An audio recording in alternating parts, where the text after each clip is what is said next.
सुना है third partner इस वक्त इंडिया बनता जा रहा है यूनाइटेड स्टेट्स का ट्रेड के अंदर। हो सकता है मैंने गलत पढ़ा हो, लेकिन एक झलक मुझे ऐसी लगी है कि इस किस्म की पोजीशन बनती जा रही है।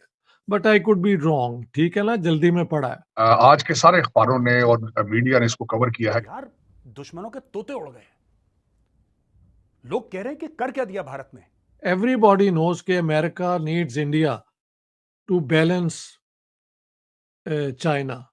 साथ में हमारे हिंदुस्तान है, उनके प्राइम मिनिस्टर दो बड़े कंट्रीज रशिया एंड अमेरिका, ये रशिया यूक्रेन नहीं है, उनके दरमियान मीडिएटर के तौर पे अभी पहले वो मॉस्को गए, अब वो केव गए, वार्सा गए, वो ये कर रहे हैं। और हम कहाँ पे फंसे हुए हैं? हम दुबई से भी $4 अरब के लिए फिर मिन्नतें तरले कर रहे हैं। जब आपकी इकोनॉमी ठीक हो और आपकी इकोनॉमी एक्सपैंड कर रही हो, आप दुनिया की नई मार्केट जो बन रही है उसका हिस्सा हो, तो अमेरिकन जो हैं वो इंडिया की इस फॉरेन पॉलिसी को जहां पे वो बैलेंस करने की कोशिश करते हैं, खुशी से नहीं, लेकिन वो उसे मेरे ख्याल से एक्सेप्ट ही करना पड़ता है। अभी जो रिलेशनशिप डेवलप हो रहा है उसके अंदर डिफेंस पे बहुत जोर है, उसमें ट्रेड को बढ़ाने पे बड़ा जोर है। इंडिया का इस वक्त सरप्लस है ट्रेड के अंदर 36 बिलियन का, वेयर एज इंडिया चाइना के ट्रेड में चाइना को एडवांटेज है बहुत ज़्यादा इंडिया के ऊपर। तो इंडिया की रिलेशनशिप विद अमेरिका जो है वो अ, बहुत फायदेमंद है इंडिया के लिए। सुना है थर्ड पार्टनर इस वक्त इंडिया बनता जा रहा है यूनाइटेड स्टेट्स का ट्रेड के अंदर। हो सकता है मैंने गलत पढ़ा हो, लेकिन एक झलक मुझे ऐसी लगी है कि इस किस्म की पोजीशन बनती जा रही है। But I could be wrong, ठीक है ना, जल्दी में पढ़ा है। सो जो भी हो, अमेरिका की जितनी भी कोशिशें हैं आर्म्स ट्विस्ट करने की, ये करने की, वो करने की, लेकिन उसको अपना भी तो इंटरेस्ट देखना है ना। किसी की इतनी आर्म आप ट्विस्ट करें कि वो आपसे दूर हो जाए, तो ये तो कोई फॉरेन पॉलिसी अचीवमेंट ना हुई। और वेदर दे आर रिपब्लिकन्स और they are Democrats, everybody knows के America needs India to balance China.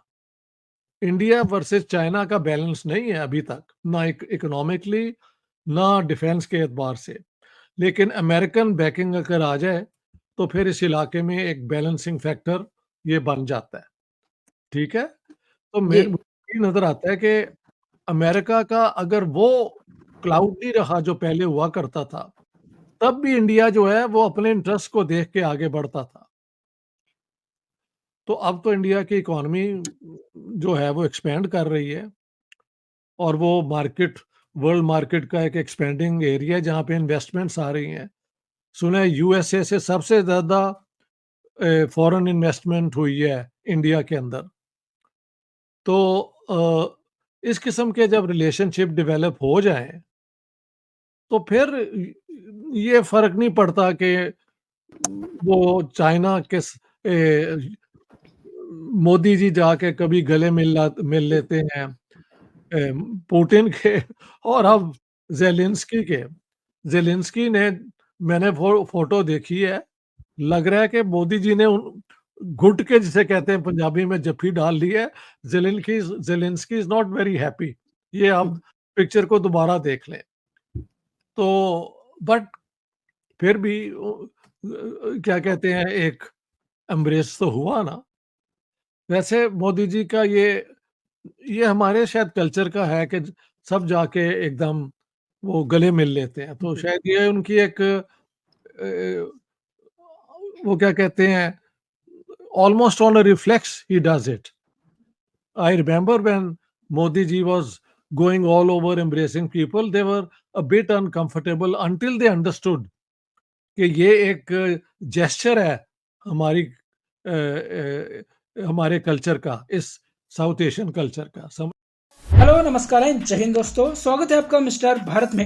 हाल ही में भारत के prime minister Narendra Modi Poland और बाद में यूक्रेन का दौरा करके भारत वापस लौटे हैं। अपनी फॉरेन पॉलिसी के जरिए भारत ने अपनी महत्वता पूरी दुनिया में बढ़ाई है। एक पाकिस्तान को छोड़ भारत के सभी देशों से व्यापारिक रिश्ते मजबूत हो रहे हैं।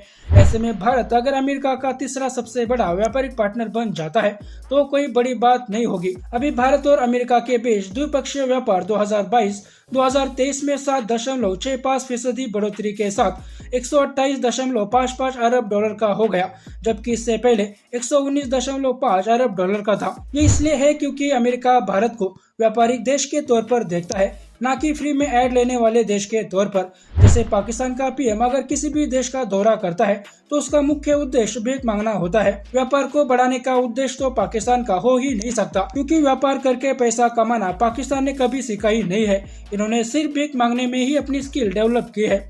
अमेरिका ने पाकिस्तान को अपने ऊपर इतना निर्भर कर दिया है कि जब भी जरूरत होती है पाकिस्तान IMF की तरफ अपना भीख का कटोरा कर देता है। गुलाम देश कभी ट्रेड, बिजनेस, व्यापार की बातें नहीं करते। इनके मुंह से सिर्फ ऐड, चंदा, भीख जैसे शब्द सुनाई देते हैं। अब वैसे भी चीन को कंट्रोल करने में किसी जमाने में पाकिस्तान अमेरिका का फेवरेट देश हुआ करता था, लेकिन अब अमेरिका को पाकिस्तान की कोई जरूरत नहीं है। इसलिए अमेरिका का भारत के नजदीक जाना पाकिस्तानियों से बर्दाश्त नहीं हो रहा।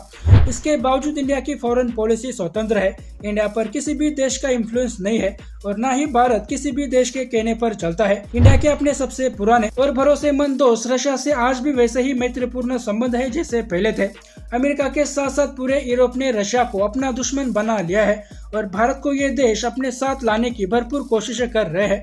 लेकिन भारत आज भी अपने लोगों के लिए बाकी किसी भी देशों से ज्यादा रशिया से सबसे ज्यादा तेल खरीदता है। और रही बात भारत दुनिया की तीसरी बड़ी इकोनॉमी बनने की, तो भारत आने वाले दिनों में दुनिया की तीसरी ही नहीं बल्कि दुनिया की सबसे बड़ी इकोनॉमी भी बन सकता है। आज भारतीय दुनिया भर छाए हुए हैं, साथ ही भारत इस दिशा में लगातार काम कर रहा है। अगर भारत सही नेतृत्व के साथ सही दिशा में काम करता रहेगा तो भारत को दुनिया की सबसे बड़ी ताकत बनने में कोई रोक नहीं सकता। और पाकिस्तान का सफर भीख मांगकर और मस्त पॉपकॉर्न खाते हुए भारत की तरक्की देखने में ही गुजर जाएगा। ये खुद कभी तरक्की नहीं कर पाएंगे। किसी भी देश को अपने पैरों पर खड़े होने में 76 साल नहीं लगते। जो देश मेहनत करना ही नहीं जानते उनके पास भीख मांगने का एक ही ऑप्शन रह जाता है। बाकी दोस्तों, आपका इस वीडियो के बारे में क्या कहना है नीचे कमेंट बॉक्स में बताइए। और ऐसे ही वीडियोस के लिए मिस्टर भारत को भी सब्सक्राइब करें। मैं मिलता हूं आपसे अगले वीडियो में, तब तक के लिए जय हिंद, जय भारत।